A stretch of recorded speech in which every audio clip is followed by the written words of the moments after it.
let's get to Beryl. Why not? This morning it made landfall just before 5 a.m. near Matagorda, Texas. So it continues to head inland at about 12 miles per hour, moving north, winds of 80 miles an hour.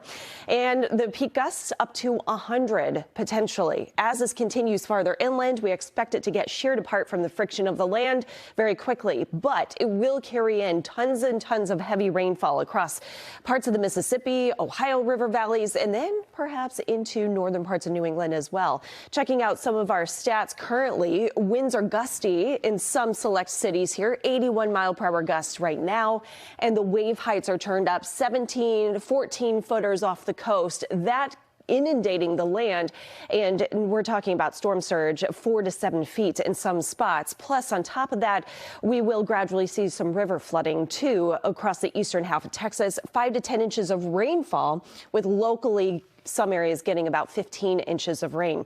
As we see a lot of this rain transported across parts of Indiana, for example, 1 to 2 inches as we go through the week, and then 2 to 4 inches of rain will be possible too across northern New England. That's again through the end of the week. For now, it's all about the heat and the humidity, with a heat advisory that goes into effect this afternoon across greater Boston, parts of the Merrimack Valley, and interior southeastern Mass.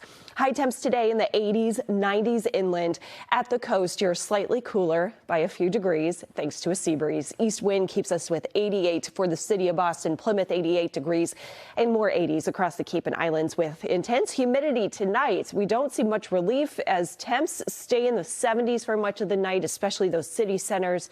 And tomorrow, we get up to low 90s from Boston to Lynn to Rochester as the wind switches direction. It's strong enough from the southwest that we won't see any of those beautiful sea breezes developing at the coast. So everyone's hot and humid. And for Tuesday afternoon, with the heat and humidity, this will help to trigger a couple of pop-up storms or showers, especially north of the Mass Pike, but not until about 5:15 Tuesday. All of the day is going to be dry in Boston, but then Tuesday evening, we have the risk for some damaging wind and hail from any storm that does develop. Again, that's tomorrow. So today we're dry, it's hot, it's humid, more heat for tomorrow with a high of 90. Slightly cooler, 83 degrees by Thursday, but repeated rain chances, some storms, high humidity, and tropical downpours all the way through the end of the week into Saturday.